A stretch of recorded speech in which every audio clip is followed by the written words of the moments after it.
How to Win Friends and Influence People is a timeless masterpiece, a book that has withstood the test of time like a towering beacon of wisdom. Written over 80 years ago, it remains as profoundly relevant today as the day it was first penned. Imagine that. A set of principles so powerful, so transformative, that they continue to shape lives, build empires, and mend relationships decades later, in a world that has changed dramatically. The brilliance of this book lies in its simplicity, yet the impact it has is nothing short of earth-shattering. These are not just tips, but a blueprint for life, guidance rooted deeply in the psychology of human relationships. It's as though Dale Carnegie cracked the very code of human interaction, giving us the keys to unlock hearts, minds, and opportunities. Whether you're looking to forge deep, genuine friendships that stand the test of time or climb the ladder of success in your career, these principles are your compass. They don't just teach you how to be liked, they show you how to be remembered. They guide you on how to make lasting impressions, to leave people better than you found them, and to inspire them to do the same for you. The beauty of these principles is that they are universal. They transcend personal boundaries, break through professional barriers, and bridge gaps between people from all walks of life. When you apply them, you're not just learning how to make friends, you're learning how to influence, how to inspire, how to be the kind of person others are drawn to, like a magnet pulling iron filings closer. Can you imagine mastering the art of communication to such a degree that you not only make others feel valued but also uplifted in your presence? It's like holding a secret formula, one that unlocks doors, opens hearts, and turns fleeting encounters into meaningful connections. And think about this, even after 80 years, the core message remains unchanged. Why? Because it speaks to the very essence of human nature. Technology may evolve, society may shift, but the need for authentic connection, for understanding, and being understood, is as strong today as it ever was. Dale Carnegie didn't just write a book, he crafted a legacy, one that continues to echo across generations, helping people live fuller, richer lives. If you want to create relationships that matter, ones that last and thrive, this is not just a book you read, it's a book you live by. And every time you apply one of its principles, you're not just bettering yourself, you're bettering the world around you. Part 1. Fundamental Techniques in Handling People. Principle 1. Don't criticize, condemn, or complain. This principle, though simple in its wording, holds incredible power. Think about the last time someone criticized you. How did you feel? Defensive? Hurt? Perhaps even angry. That's the emotional reaction criticism stirs in most people. It's human nature. We protect our pride, our ego, and when those are attacked, we build walls instead of bridges. Psychologists have spent years studying human behavior, and one truth they've discovered is this: when you criticize, you don't change the other person, you simply ignite their resentment. The moment we feel condemned, we dig in our heels and search for ways to justify our actions, making real understanding almost impossible. Imagine it like this: if you plant seeds of criticism, don't expect flowers of understanding to grow. It's a dead-end road. However, when you focus on rewarding good behavior, you nurture growth. By encouraging and praising the positive actions of others, you make them want to repeat those behaviors, without even realizing it. The change feels natural, driven by their own desire for approval and respect. Dale Carnegie masterfully highlights that people are emotional creatures, driven by pride and ego. Criticism tears at those emotions, but a kind word, a gesture of understanding, those build connections. It's not about overlooking faults or pretending problems don't exist, it's about guiding people gently and making them feel valued, even when correcting their course. The key isn't in tearing someone down but in lifting them up in a way that makes them want to improve themselves. Criticism is futile because it puts a person on the defensive and usually makes them strive to justify themselves. These words ring true in every interaction. When people feel attacked, they no longer listen, they only defend. But when you approach them with understanding and patience, they open up. They start to listen, and in that openness, true communication happens. Think of it like trying to light a fire in the cold. Criticism is like pouring water on the kindling. It extinguishes the spark before it even has a chance to grow. But when you fan the flames gently with encouragement, you help create a roaring fire that warms both of you. And isn't that the goal? To foster relationships where warmth, trust, and mutual respect flourish, rather than icy walls of defensiveness. The next time you're tempted to criticize, pause. Take a deep breath and ask yourself, what am I hoping to achieve? If the goal is to build a stronger relationship, then choose words that build, not break. Because in the end, it's not about being right, it's about being effective. Principle 2. Give honest and sincere appreciation. Appreciation, such a simple word, yet it holds extraordinary power. It's a universal human need, deeply embedded in our hearts and minds. Every single person, no matter their background or circumstances, craves recognition. It's one of the most fundamental desires of human nature, to feel valued, to know that our efforts matter. Think about it. When was the last time someone truly appreciated something you did? Not just a casual thanks, but a heartfelt acknowledgement of the time, effort, and energy you put into something. How did it make you feel? Likely, it lifted your spirits, fueled your motivation, and strengthened your bond with the person who showed that appreciation. That's the magic of sincere appreciation. It doesn't just make someone feel good, it has the power to transform relationships. It's more than a polite gesture, it's a genuine recognition of someone's worth. And in a world where people often feel unnoticed or undervalued, a few kind words of honest appreciation can mean everything. When you take the time to appreciate someone sincerely, you're doing more than complimenting their actions, you're validating their existence. You're saying, I see you. I see the effort you're putting in. And it matters. In that moment, you're giving them a sense of pride and worth that no material reward can replace. But here's the key, it must be sincere. Flattery, empty compliments, or forced appreciation will do more harm than good. People can sense when words are hollow, and insincere praise only breeds mistrust. It's not about just saying something nice, it's about genuinely feeling and expressing gratitude for what someone has done. The appreciation must come from the heart, with no ulterior motive. Dale Carnegie understood this better than anyone. He knew that if you want to influence people, if you want to build lasting, meaningful connections, you have to appreciate them, not for what they can do for you, but for who they are and what they bring to the table. When people feel appreciated, they naturally want to do more. They want to excel, not because they have to, but because they feel valued. And the ripple effect of appreciation is incredible. When someone feels appreciated, it's like a light inside them gets turned on. That light not only brightens their own path, but it also shines on others around them. Appreciated people are happier, more productive, and more likely to spread that same positivity to those they encounter. It's a chain reaction of goodwill and kindness, all sparked by a few sincere words. Remember, honest appreciation doesn't cost a thing, but its impact is priceless. It's one of the easiest and most effective ways to improve your relationships, both personally and professionally. Whether it's a coworker, a friend, or a family member, taking the time to acknowledge their efforts and express genuine gratitude can create bonds that last a lifetime. So, the next time you see someone putting in effort, even in the smallest ways, don't let that moment pass by. Pause. Reflect. And offer them a few sincere words of appreciation.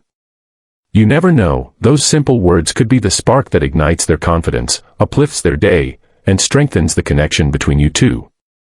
Because when you give honest and sincere appreciation, you're not just acknowledging a moment, you're enhancing a relationship that can flourish for years to come.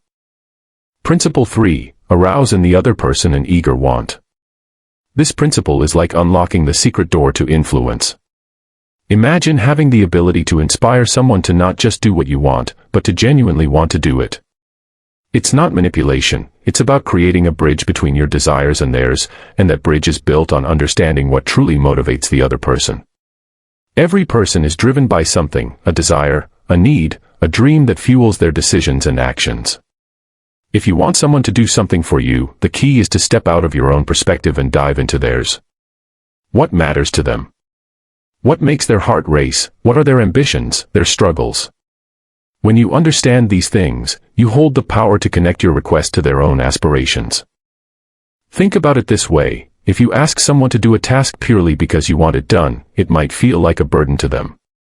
But if you take the time to show them how this task aligns with their own goals, suddenly the dynamic changes. It's no longer something they're doing for you, it becomes something they're doing for themselves, too. And when people have a personal stake in something, they give it their all. They don't just complete the task, they do it with passion and purpose. Dale Carnegie knew that to influence someone, you had to make them see what's in it for them.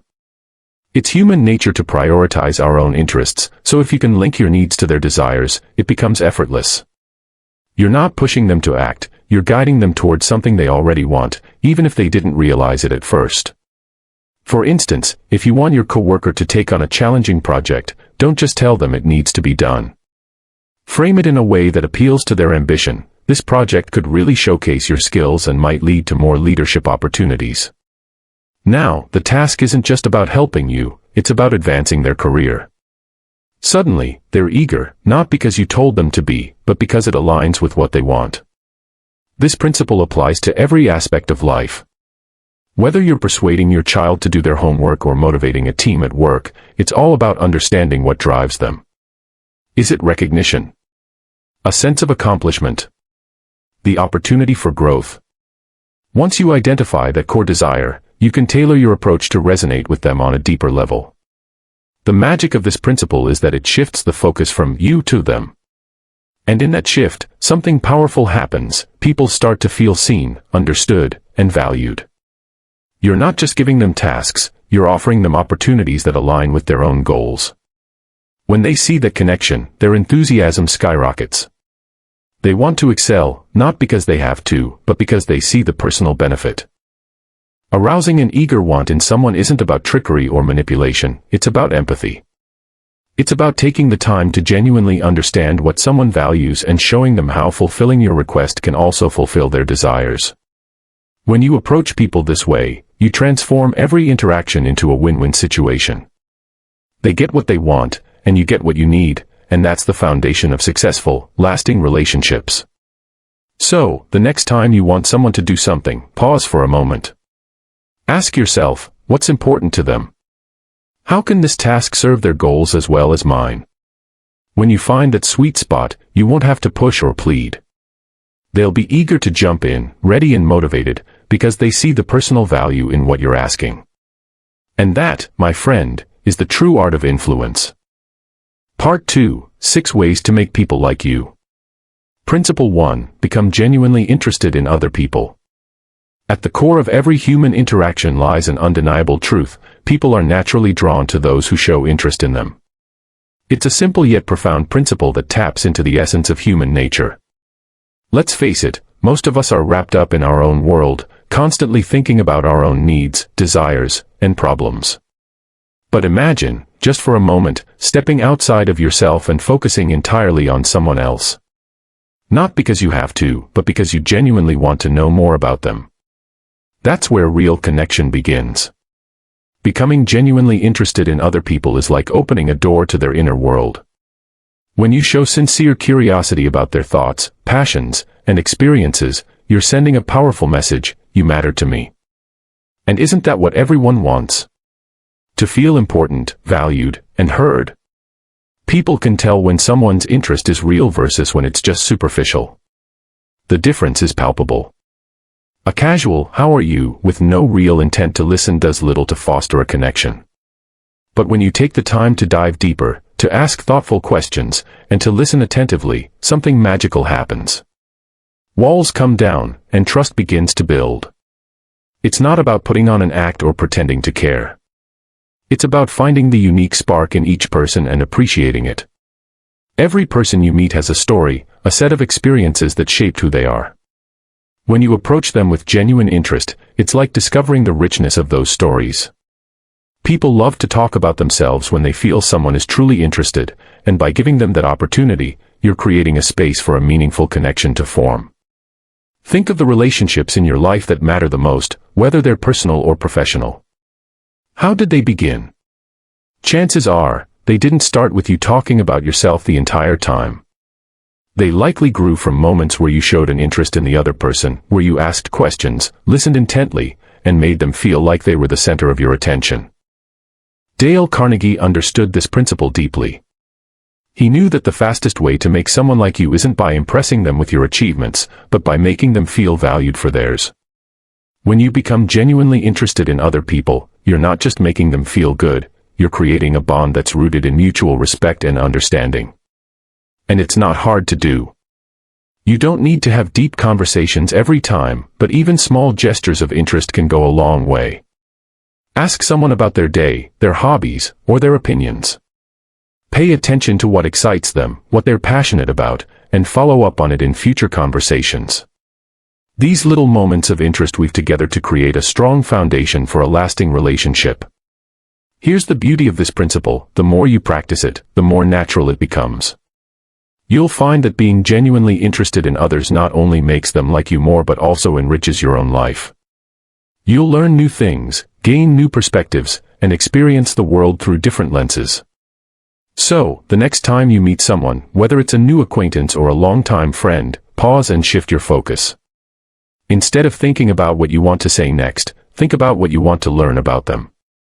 Give them your full attention, listen with empathy, and watch as the relationship deepens, all because you took the time to become genuinely interested in them.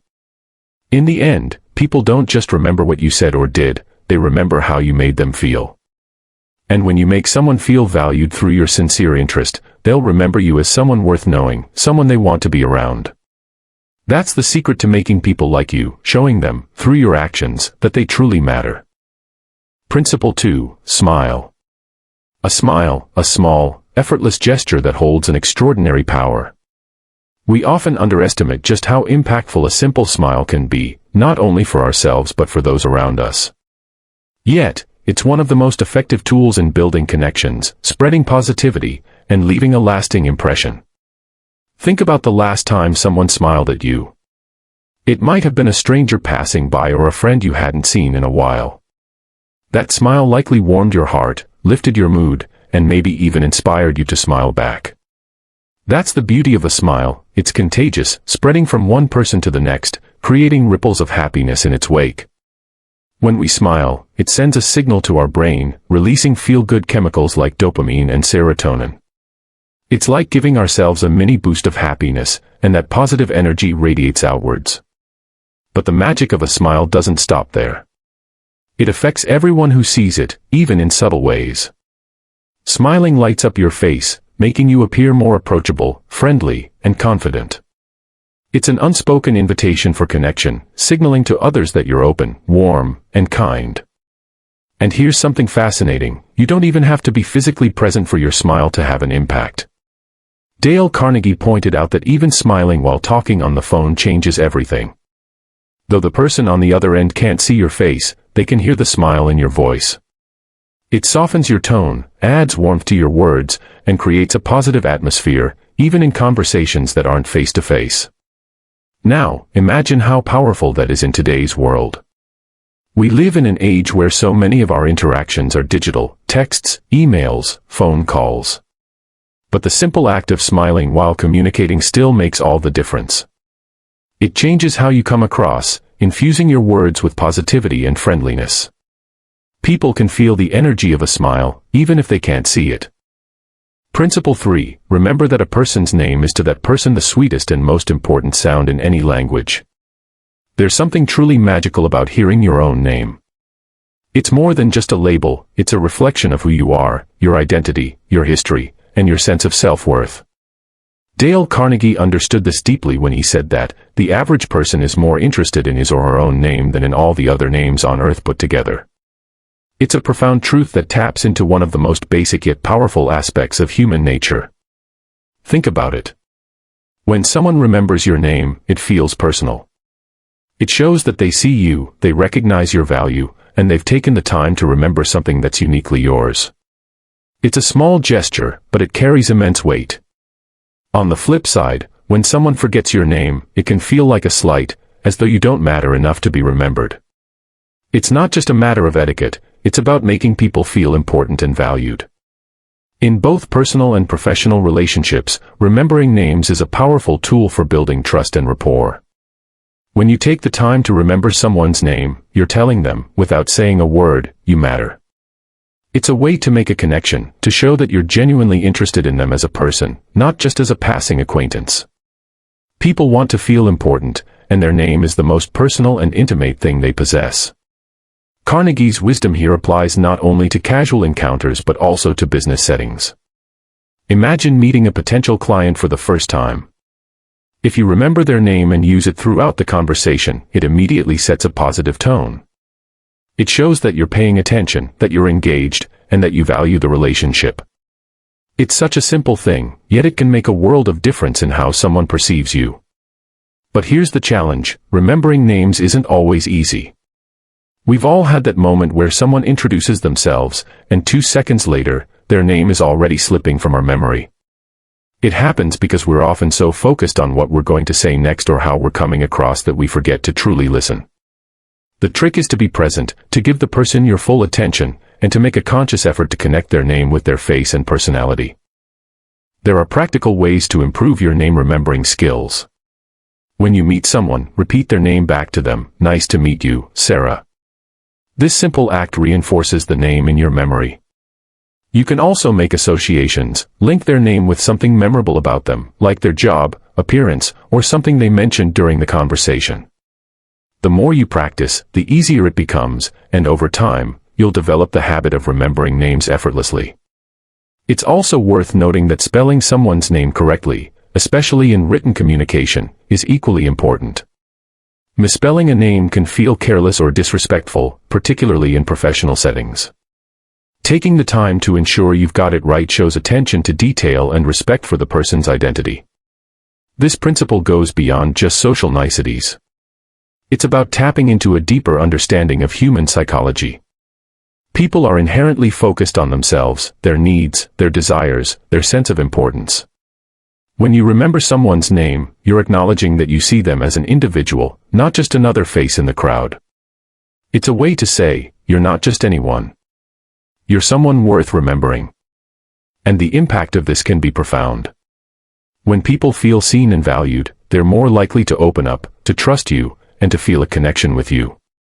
Whether you're building friendships, nurturing business relationships, or simply trying to make a positive impression, remembering names is a skill that will set you apart. It's a small effort with massive returns, opening doors to stronger connections and deeper relationships. So the next time you meet someone new, remember, their name is the sweetest sound they can hear. By taking the time to remember it, you're not just showing good manners, you're showing that they matter to you. And in a world where everyone is vying for attention, that can make all the difference. Principle 4. Be a good listener. Encourage others to talk about themselves. Being a good listener isn't just about hearing the words someone is saying, it's about truly absorbing what they're sharing, showing genuine interest, and making them feel understood. In today's fast-paced, distraction-filled world, listening has become a rare and valuable skill. But those who master it are often seen as exceptional conversationalists, even if they barely speak a word.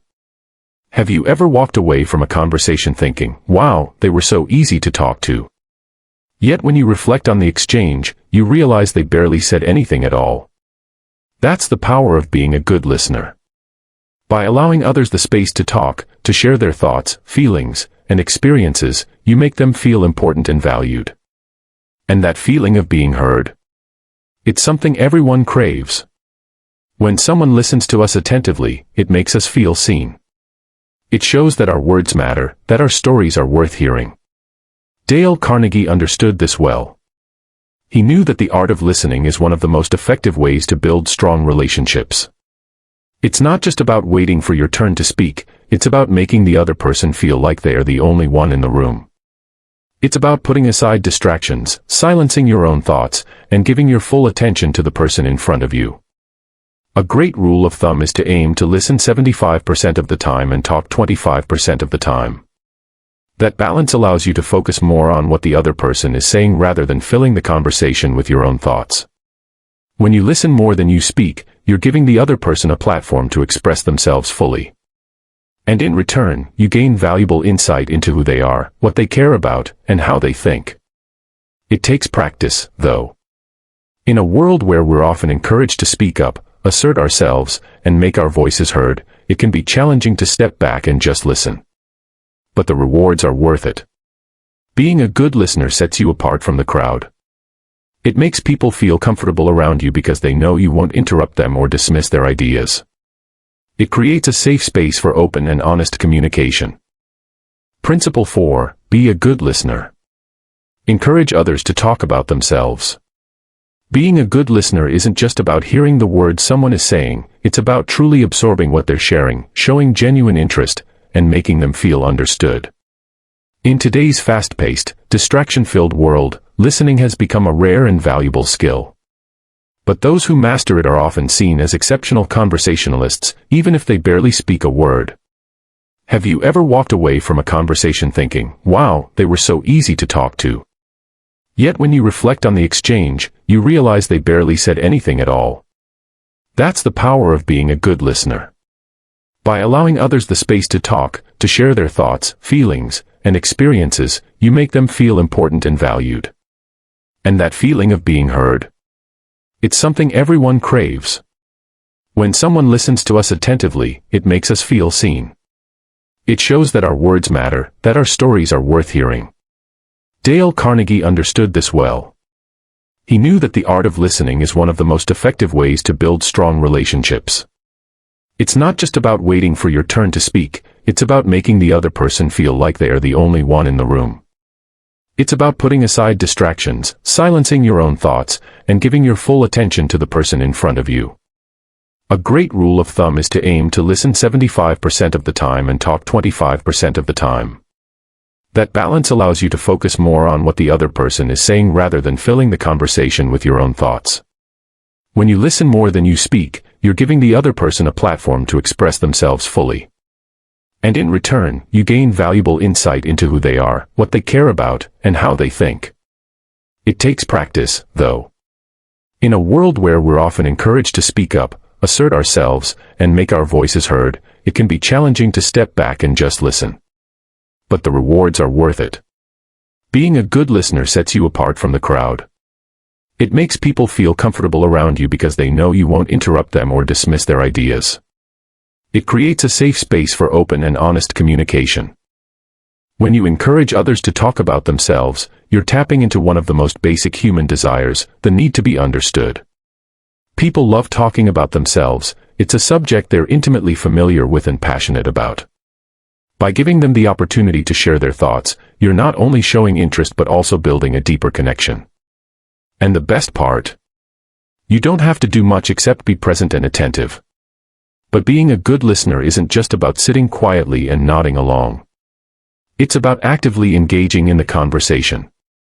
Ask follow-up questions, show empathy, and respond in ways that demonstrate you're truly paying attention. When someone shares something meaningful, acknowledge it. A simple, "That's really interesting," or "I hadn't thought of it that way," can go a long way in making the other person feel heard. And let's be honest, how often do we really feel like someone is listening to us? With constant distractions like smartphones, social media, and the noise of everyday life, it's easy to feel overlooked or unheard. That's why being a good listener is so impactful. When you give someone your full attention, you're offering them a rare gift, the gift of being truly present. In personal relationships, being a good listener can strengthen bonds and foster trust. In professional settings, it can make you stand out as someone who values others' input and is open to collaboration. Whether it's with friends, family, colleagues, or strangers, the simple act of listening with care and curiosity can transform the way people perceive you. Dale Carnegie understood that at the heart of every conversation is the desire for connection. And listening, really listening, is the key to unlocking that connection. It's a skill that doesn't require special training or expertise, just a willingness to put others first, to be curious about their world, and to make them feel like their voice matters. So, the next time you're in a conversation, pause before jumping in with your own thoughts. Instead, ask a question, lean in, and listen. Let the other person talk about themselves, their interests, and their experiences. You'll be amazed at how much you learn, not just about them, but about the art of communication itself. And in return, you'll find that people gravitate toward you, eager to share more, because they know you're someone who truly listens. Principle 5. Talk in terms of the other person's interests. One of the most powerful ways to connect with someone is by talking about what matters most to them, their passions, interests, and hobbies. When you take the time to engage someone in a conversation centered around their interests, it instantly makes them feel valued, important, and understood. It's the ultimate form of personalized communication, showing that you care enough to focus the conversation on what lights them up. Dale Carnegie knew that when we talk in terms of another person's interests, we're tapping into a wellspring of enthusiasm. Everyone loves talking about what excites them. It could be their favorite sport, a hobby they've spent years mastering, or a cause they're deeply passionate about. When you guide the conversation in that direction, you're inviting them to share a part of themselves that they cherish, and that's when real connection happens. Imagine meeting someone for the first time. Rather than diving into surface-level small talk, you ask them about something that truly matters to them. Maybe you notice they're wearing a t-shirt from a concert, so you ask about their favorite bands. Or perhaps they've mentioned a recent vacation, and you encourage them to talk about their travel adventures. Suddenly, their eyes light up, and the conversation becomes lively, genuine, and memorable. That's the magic of talking in terms of their interests. This approach isn't just about making the other person feel good, it benefits you as well. When someone talks about what they love, they're sharing valuable insight into their personality, values, and experiences. You're learning more about who they are, what drives them, and how they see the world. And the more you know about someone, the easier it becomes to strengthen the relationship, whether it's personal or professional. Talking in terms of the other person's interests also sets the stage for deeper, more meaningful conversations. It moves the dialogue away from mundane topics and opens the door to exploring what truly matters to the other person. You might start with something light, like their favorite TV show or a recent event they attended, but as the conversation flows, you'll often find yourself delving into more profound topics, building trust and rapport along the way. But how do you know what someone's interests are? The key is to listen carefully and pick up on the cues they provide. People often drop hints about their passions in casual conversation, whether it's mentioning a weekend activity, talking about a book they're reading, or referencing a personal project. Your job is to be attentive, curious, and ready to steer the conversation in that direction. Once you've identified their interests, encourage them to talk about it by asking open-ended questions like, "What got you into that?" or "What do you enjoy most about it?" Here's the thing, when you show genuine interest in someone else's passions, it creates a sense of reciprocity. The more you engage them in talking about what they love, the more likely they are to want to know about you in return. It's a natural exchange that leads to stronger connections. And because you've taken the time to focus on their interests first, they'll be more open, receptive, and willing to engage with you on a deeper level. Talking in terms of the other person's interests is a game changer in both personal and professional settings. In business, for example, understanding a client's interests or concerns allows you to frame your proposals or products in a way that speaks directly to their needs. Instead of focusing solely on what you're offering, you align the conversation with what they care about, making it easier to build rapport and close the deal. In social settings, this principle makes you more likable and memorable. People are naturally drawn to those who make them feel important, and there's no better way to do that than by engaging them in conversations about what excites them. Whether it's a friend, a colleague, or a new acquaintance, when you talk about their interests, you create a sense of connection and appreciation that lasts far beyond the conversation itself. However, it's essential to approach this with genuine curiosity. People can sense when someone is just pretending to be interested, and that can have the opposite effect. Your interest needs to be sincere and authentic. When you truly care about what the other person has to say, it shows in your tone, body language, and the follow-up questions you ask. In the end, this principle is about putting the other person first. It's about stepping outside of your own needs, desires, and interests and making the conversation about them. And the beauty of it is that by doing so, you're not only making them feel good, you're also learning, growing, and creating stronger relationships that will benefit you in the long run. So, the next time you're in a conversation, take a moment to shift the focus. Find out what the other person is passionate about and dive into that. Ask questions, listen intently, and watch as the conversation transforms into something meaningful. Because when you talk in terms of the other person's interests, you're not just having a conversation, you're building a connection that's rooted in mutual respect and understanding. And that, in itself, is priceless. Principle 6, make the other person feel important, and do it sincerely. At the heart of every meaningful interaction lies one powerful truth: people want to feel valued. Whether it's with a close friend, a coworker, or even a stranger, making someone feel important can change the entire dynamic of your relationship with them. Dale Carnegie emphasized that when you take the time to make someone feel significant, you're showing them that they matter, not just in the moment, but as a person. When you go out of your way to acknowledge someone, to recognize their strengths, or to simply express appreciation for who they are, you're not just being polite, you're affirming their worth. And in a world where people often feel overlooked or undervalued, this simple act of sincerity can be incredibly powerful. It lifts spirits, boosts confidence, and fosters genuine connection. Think about it. How do you feel when someone compliments you on something specific, something that speaks to your character or your efforts? It feels amazing, doesn't it? That's because recognition touches on one of the most basic human needs, the need to feel important. We all want to be seen, heard, and appreciated for who we are and what we do.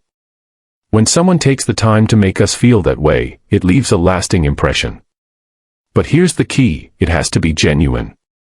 People can easily sense when someone is being insincere, and false flattery does more harm than good.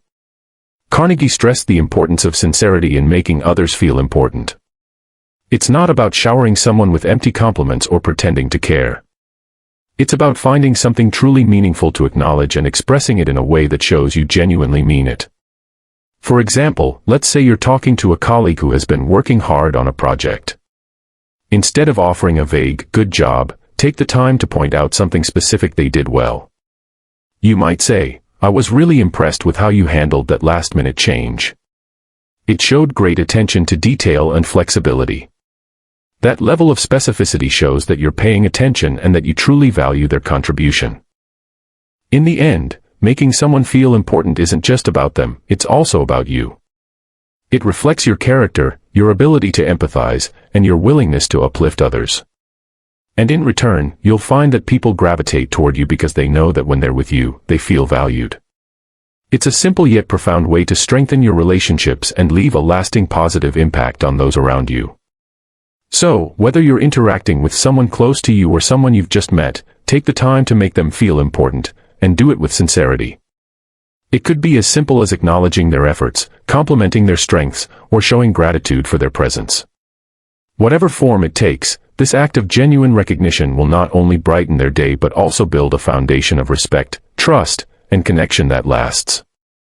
Principle 8. Try honestly to see things from the other person's point of view. Imagine for a moment standing in someone else's shoes, feeling their thoughts, emotions, and motivations as if they were your own. This powerful practice is the cornerstone of understanding and empathy in any relationship. Dale Carnegie emphasized the profound impact of this principle, urging us to genuinely strive to see things from the other person's perspective. When we embrace this mindset, we're not just improving our ability to communicate, we're transforming the very essence of our interactions. In a world where opinions often clash and misunderstandings abound, the ability to empathize is more vital than ever. We often find ourselves entrenched in our own beliefs, ready to defend our viewpoints at a moment's notice. But what if, instead of reacting with frustration or disagreement, we paused and tried to understand the other person's viewpoint?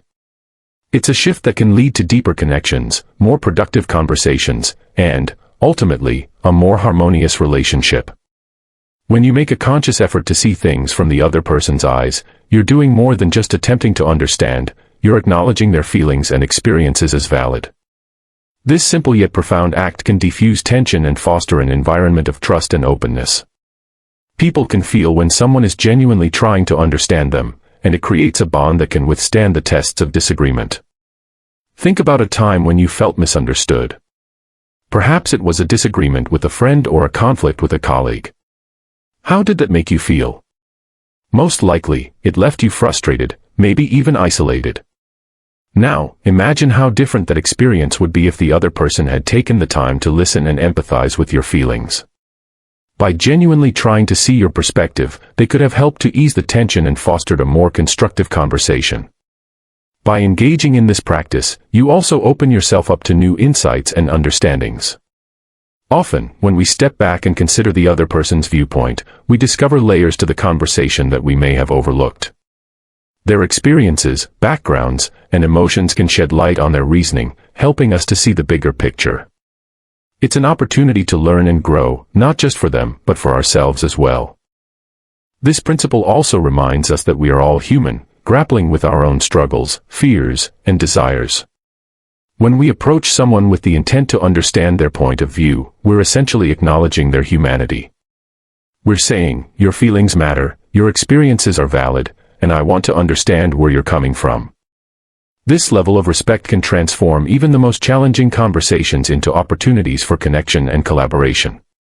Let's consider a practical example. Imagine you're in a meeting where two colleagues are at odds over a project direction. Instead of taking sides or jumping into the fray, you might say, "Can we take a moment to hear each other out? I'd love to understand both of your perspectives."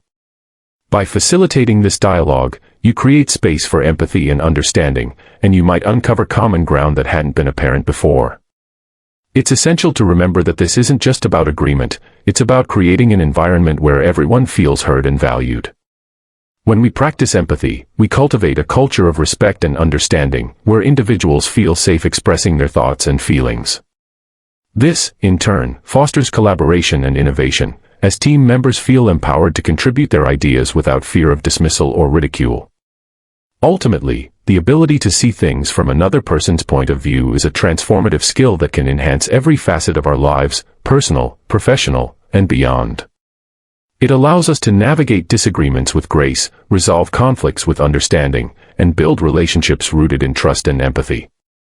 So, the next time you find yourself in a disagreement, take a deep breath and ask yourself, how can I see this from their perspective?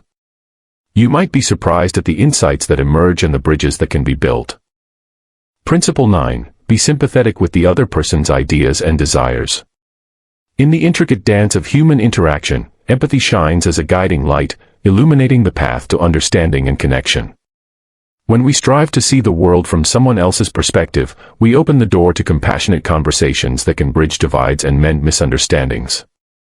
Dale Carnegie reminds us of the power of empathy with a simple yet profound phrase, "I don't blame you one iota for feeling as you do. If I were you, I would undoubtedly feel just as you do." This isn't just a comforting sentiment, it's a genuine acknowledgement of another person's feelings. When we express sympathy, we create a safe space for dialogue, allowing the other person to feel seen and heard. It is in this vulnerable exchange that we often find the most productive interactions. The foundation of constructive conversation is built upon this understanding. We move away from defensiveness and toward collaboration. Think about a recent disagreement you had with a friend or colleague. Perhaps they were upset about a decision that seemed perfectly rational to you. Instead of dismissing their feelings, what if you had said, "I understand why you feel that way." This simple shift in language can turn tension into trust. When people feel that their emotions are valid, they are more likely to engage in an open discussion rather than a heated argument. Empathy not only fosters better communication but also cultivates respect. By recognizing and validating the other person's feelings and desires, we demonstrate that their thoughts matter. This mutual respect paves the way for deeper relationships, whether personal or professional. It encourages individuals to lower their defenses and share their true feelings, leading to authentic connections that can weather any storm. Moreover, this principle goes beyond mere words. It calls for a genuine effort to understand where the other person is coming from. It requires us to actively listen and absorb their perspectives. By practicing this empathy, we can often uncover shared values or common goals that make it easier to navigate disagreements and find mutually beneficial solutions. Principle 10. Appeal to nobler motives. As human beings, we are often driven by higher ideals, our desire to be good, to do right, and to contribute positively to the world around us. Carnegie encourages us to tap into these nobler motives when seeking to persuade others. By framing our requests or ideas in a way that aligns with someone's moral values or aspirations, we can create a powerful connection that inspires cooperation and understanding. Imagine trying to convince a colleague to adopt a new approach at work. Instead of merely focusing on the practical benefits of the change, what if you highlighted how this new method could lead to a more ethical or responsible workplace? By appealing to their desire to be part of something meaningful, you're more likely to garner their support. This approach not only fosters collaboration but also strengthens the sense of purpose within the team. When we frame our suggestions in terms of higher values, we empower others to feel good about their choices. It transforms the conversation from a transactional exchange into a shared journey towards a noble cause. People want to believe that their actions contribute to something greater than themselves. By aligning our ideas with their values, we create a compelling narrative that resonates on a deeper emotional level. Principle 11. Dramatize your ideas. In a world inundated with information, it's easy for ideas to get lost in the shuffle. To stand out, we must bring our concepts to life. Carnegie urges us to inject a bit of drama into our presentations. This doesn't mean theatrics for the sake of entertainment, rather, it involves finding creative and engaging ways to communicate our ideas that captivate and resonate with our audience. Consider how a compelling story can breathe life into a mundane concept. When we dramatize our ideas, we make them relatable and memorable. Whether it's through humor, vivid imagery, or engaging anecdotes, this approach helps our audience connect emotionally with what we're saying. By creating a narrative around our ideas, we encourage others to envision themselves as part of that story, making them more likely to accept and champion our vision. Part 4. Be a leader. Principle 1. Begin with praise and honest appreciation. As leaders, our words carry immense weight. The way we communicate can either uplift or demoralize those around us. Carnegie emphasizes that the first step in any constructive conversation should be to acknowledge the positives. By starting with genuine praise and appreciation, we set a positive tone that encourages receptiveness. Imagine you're delivering feedback to a team member. Instead of launching straight into what needs improvement, you might say, "I really appreciate how dedicated you've been to this project. Your efforts have made a significant impact." This simple acknowledgement creates an environment where the individual feels valued and more willing to accept constructive feedback. By focusing on strengths before addressing weaknesses, we foster a mindset that is open to growth and improvement. Principle 2. Call attention to people's mistakes indirectly. Direct criticism can sting, leaving individuals feeling defensive and unappreciated. Instead, Carnegie suggests a more nuanced approach: highlight mistakes indirectly. This technique not only softens the blow but also encourages a more receptive attitude. For instance, instead of saying, "You did this wrong," try framing it positively: "You did a fantastic job on the project, and I think if we tweak this part a little, it will be even better." This subtle shift in language shows respect and allows the other person to feel empowered rather than criticized. It fosters an atmosphere of collaboration, where mistakes are seen as opportunities for improvement rather than failures. Principle 3. Talk about your own mistakes before criticizing the other person. Vulnerability is a powerful tool in leadership. When we openly acknowledge our own mistakes, we humanize ourselves and create a sense of camaraderie. Carnegie wisely suggests that by sharing our own imperfections, we pave the way for others to feel comfortable accepting feedback. For example, you might say, "I've made similar mistakes in the past, and it taught me valuable lessons. Here's what I learned." By presenting criticism within the context of shared experiences, we cultivate an atmosphere of understanding and growth. It reminds others that nobody is perfect, and we're all in this journey together. Principle 4. Ask questions instead of giving direct orders. We all have an innate desire for autonomy. When we feel controlled or ordered around, our natural instinct is to resist. Carnegie highlights the power of asking questions to foster cooperation. By framing requests as inquiries rather than commands, we empower others to take ownership of their actions. Instead of saying, "I need you to finish this report," try asking, "Could you help me by finishing this report?" Your insights would be invaluable. This approach not only encourages compliance but also makes the other person feel valued and respected. It fosters a sense of collaboration and partnership, making them more likely to engage enthusiastically.